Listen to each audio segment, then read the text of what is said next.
ನಮಸ್ಕಾರ. ಎಲ್ಲರಿಗೂ ನಾಗ ಚತುರ್ದಶಿಯ ಶುಭಾಶಯಗಳು. ನಾಗ ಚತುರ್ದಶಿ ದಿವಸ ನಾವು ಸಹಿತ ಮನೆಯೆಲ್ಲ ಸ್ವಚ್ಛ ಮಾಡಿ ಪೂಜೆ ಎಲ್ಲ ಮುಗಿಸ್ಕೊಂಡು ನಾಗನಿಗೆ ಹಾಲೆರೆಗೋಸ್ಕರ ನಾವು ನಾಗರಕಟ್ಟೆ ಹತ್ರ ಹೋದ್ವಿ, ನಾನು ಮತ್ತು ನನ್ನ ಹಸ್ಬೆಂಡ್.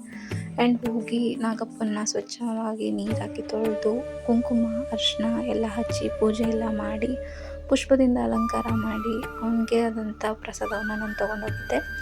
ಉತ್ತರ ಕರ್ನಾಟಕದ ಸೈಡು ನಾನಾ ಥರ ನಾಗರ ಪಂಚಮಿಗೆ ಅಂತಲೇ ಸ್ವೀಟ್ಗಳನ್ನ ಮಾಡ್ತಾರೆ, ಬಟ್ ನನಗೆ ಅವ್ಯಾವು ಮಾಡೋಕ್ಕೆ ಬರಲ್ಲ. ಹಾಗಾಗಿ ನಾನು ಶೇಂಗಾ ಉಂಡೆ ಮತ್ತು ಅಳ್ಳಿಟ್ಟು ಅಂತ ಮಾಡ್ತಾರೆ, ಅವೆರಡೂ ಸಹಿತ ನಾನು ನಾಗಪ್ಪನಿಗೆ ತೊಗೊಂಡೋಗಿದ್ದೆ. ಉತ್ತರ ಕರ್ನಾಟಕದ ಸೈಡು ಏನೆಲ್ಲ ಮಾಡ್ತಾರೆ ಅಂತಂದರೆ ಕರ್ಜಿಕಾಯಿ, ಆಮೇಲೆ ಶೇಂಗಾ ಉಂಡೆ, ಕೊಬ್ಬರಿ ಉಂಡೆ, ರವೆ ಉಂಡೆ, ಆಮೇಲೆ ಬೇಸನ್ ಉಂಡೆ, ಈ ಥರ ನಾನಾ ಥರ ಸ್ವೀಟ್ಗಳು ಮಾಡ್ತಾರೆ. ಬಟ್ ನಂಗೆ ಅವ್ಯಾವ ಮಾಡೋಕ್ಕೆ ಬರಲ್ಲ. ನಂಗೆ ಮಾಡೋಕ್ಕೆ ಬರೋದನ್ನ ನಾನು ಮಾಡಿ ತೊಗೊಂಡೋಗಿದ್ದೆ. ಹೋಗಿ ನಾಗಪ್ಪನಿಗೆ ಪೂಜೆ ಎಲ್ಲ ಮಾಡಿದ್ವಿ. ನನ್ನ ಹಸ್ಬೆಂಡ್ ಕೂಡ ಕಾಯೆಲ್ಲ ಹೊಡೆದ್ರು. ಹಾಗೆ ನಾವು ನಾಗಪ್ಪನಿಗೆ ಹಾಲು ಹಾಕಿದ್ವಿ. ನಾಗಪ್ಪನಿಗೆ ಹಾಲು ಹಾಕಿ ಮತ್ತು ನಾವು ಒಂದು ಸ್ವಲ್ಪ ತಲೆ ಕೂತಿದ್ದು ಒಂದಿಷ್ಟು ಫೋಟೋಶೂಟ್ಗಳನ್ನ ಮಾಡಿಕೊಂಡು ನಾನು ಇನ್ನೂ ಒಂದು ಕಡೆ ಹಾಲು ಹಾಕಬೇಕು ಅಂತ ಅಂದ್ಕೊಂಡಿದ್ದೆ. ಅದು ಹುತ್ತಕ್ಕೆ ಹಾಕಬೇಕು ಅಂತ ನನ್ನ ಆಸೆ ಇತ್ತು.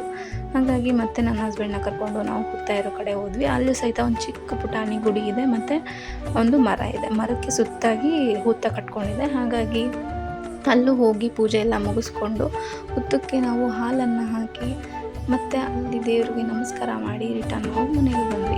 ಇದು ನಮ್ಮ ಇವತ್ತಿನ ನಾಗ ಚತುರ್ದಶಿಯ ಪೂಜೆ ಆಗಿತ್ತು.